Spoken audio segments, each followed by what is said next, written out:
महाभारत युद्ध में विजय प्राप्त करने के बाद पांडवों ने 36 वर्षों तक हस्तिनापुर पर राज किया। उसके पश्चात कई प्रकार की भयानक अपशकुन घटनाएं घटने लगी। भगवान कृष्ण को गांधारी के द्वारा और उनके पुत्र शांब को ऋषियों से मिले श्राप के कारण यदुवंशी आपस में लड़कर समाप्त हो गए। फिर बलराम ने समाधि धारण कर अपने प्राण त्याग दिए। उसके बाद एक शिकारी द्वारा चलाए गए वाण से श्री कृष्ण ने भी देह त्याग दी। उधर इस बात की सूचना जब पांडवों को मिली तो उन्होंने भी द्रौपदी सहित परलोक जाने का निश्चय किया और फिर सशरीर स्वर्ग की यात्रा के लिए प्रस्थान कर गए। लेकिन दर्शकों, क्या आप जानते हैं कि इस यात्रा में युधिष्ठिर को कई परीक्षाओं से होकर गुजरना पड़ा था? अगर नहीं तो इस कथा को अंत तक देखें। नमस्कार, द डिवाइन टेल्स पर आपका एक बार फिर स्वागत है। दर्शकों, आपको बता दूं कि स्वर्ग की यात्रा पर निकलने से पहले युधिष्ठिर ने युयुत्सु को बुलाकर उससे संपूर्ण राज्य की देखभाल का भार सौंप दिया और अभिमन्यु के पुत्र परीक्षित का राज्याभिषेक कर दिया। इसके बाद पांडवों व द्रौपदी ने साधुओं के वस्त्र धारण किए और स्वर्ग जाने के लिए निकल पड़े। परंतु हस्तिनापुर से निकलने के बाद रास्ते में पांडवों के साथ एक कुत्ता भी उनके पीछे पीछे चलने लगा। यह देख अर्जुन, भीम, नकुल और सहदेव को बड़ा ही आश्चर्य हुआ। तब युधिष्ठिर ने उन्हें बताया कि यह मेरा स्वामी भक्त कुत्ता है। फिर पांचों पांडव द्रौपदी सहित अनेक तीर्थों, नदियों व समुद्रों की यात्रा करते करते आगे बढ़ने लगे। फिर एक दिन वो सभी चलते चलते लाल सागर तक आ गए। परंतु अंतिम यात्रा के समय भी अर्जुन अपने गांडीव धनुष व अक्षय तरकशों के लोभ का त्याग नहीं कर पाए थे, जिस कारण लाल सागर के पास अग्निदेव प्रकट हुए और उन्होंने अर्जुन से गांडीव धनुष और अक्षय तरकशों का त्याग करने को कहा। तब अर्जुन को ना चाहते हुए भी इन दोनों का त्याग करना पड़ा। फिर पांडवों ने पृथ्वी की परिक्रमा पूरी करने की इच्छा से उत्तर दिशा की ओर यात्रा आरंभ की। इस तरह यात्रा करते करते पांडव हिमालय तक पहुंच गए, जहां उन्हें केदारनाथ में शिव के दर्शन हुए और उन्हें बंधु बांधवों की हत्या के पाप से मुक्ति मिली। फिर भगवान शिव ने उन्हें स्वर्ग का मार्ग बताया था। पांडव आगे बढ़े तो उन्हें बालू से भरा समुद्र दिखाई पड़ा। इसके बाद उन्होंने सुमेरु पर्वत के दर्शन किए। फिर वे सभी सशरीर स्वर्ग की ओर बढ़ने लगे। तभी इंद्रदेव वहां प्रकट हुए और उन्होंने पांडवों से कहा, मैं तुम लोगों को लेने आया हूं। तब युधिष्ठिर ने कहा, प्रभु क्षमा करें, हम लोग आपके साथ स्वर्ग नहीं जा सकते, क्योंकि हम सभी मनुष्य हैं और हमारे लिए अपने बल पर ही स्वर्ग तक की यात्रा करना उचित होगा। युधिष्ठिर के मुख से ऐसी बातें सुनकर देवराज इंद्र प्रसन्न हुए और वहां से चले गए। उसके बाद पांचों पांडव, द्रौपदी तथा वह कुत्ता तेजी से आगे बढ़ रहे थे। तभी द्रौपदी लड़खड़ाकर गिर गईं। यह देख भीम ने युधिष्ठिर से पूछा कि द्रौपदी ने कभी कोई पाप नहीं किया, तो फिर क्या कारण है कि वह सबसे पहले नीचे गिर पड़ी?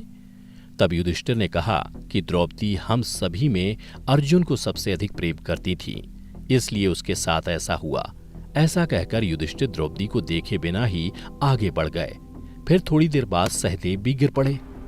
तभी भीम ने पुनः युधिष्ठिर से सहदेव के गिरने का कारण पूछा तो युधिष्ठिर ने बताया कि सहदेव किसी को अपने जैसा विद्वान नहीं समझता था, इसी दोष के कारण इसे आज गिरना पड़ा।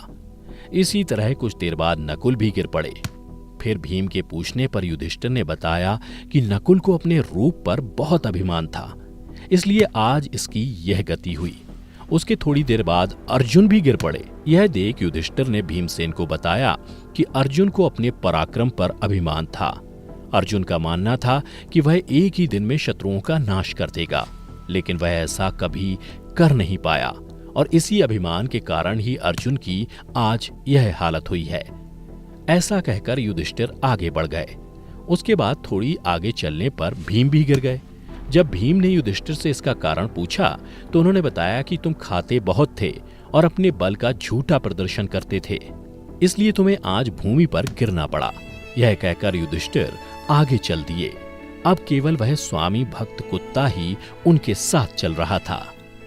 थोड़ी देर चलने के बाद युधिष्ठिर कुत्ते के साथ स्वर्ग के प्रवेश द्वार पर पहुंचे, जहां धर्मराज ने उन्हें यह कहते हुए रोक लिया कि युधिष्ठिर तुम्हारे साथ यह कुत्ता स्वर्ग में प्रवेश नहीं कर सकता है। धर्मराज की बात सुनकर युधिष्ठिर ने कहा कि यह कुत्ता मेरा परम भक्त है, इसलिए इसे भी मेरे साथ स्वर्ग जाने की आज्ञा दीजिए। लेकिन उन्होंने ऐसा करने से मना कर दिया। परंतु जब काफी देर तक समझाने पर भी युधिष्ठिर कुत्ते के बिना स्वर्ग जाने के लिए नहीं माने, तो कुत्ते के रूप में यमराज अपने वास्तविक रूप में आ गए। दर्शकों, आपको बता दूं कि युधिष्ठिर जिस कुत्ते को पूरे रास्ते अपना स्वामी भक्त कुत्ता समझ रहे थे, वास्तव में वह कुत्ता मृत्यु के देवता यमराज थे।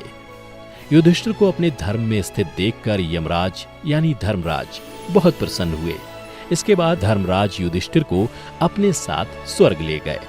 परंतु स्वर्ग पहुंचकर युधिष्ठिर को यह देखकर बड़ा ही आश्चर्य हुआ कि वहां दुर्योधन एक दिव्य सिंहासन पर बैठा है, जबकि उनके चारों भाई और द्रौपदी वहां नहीं हैं।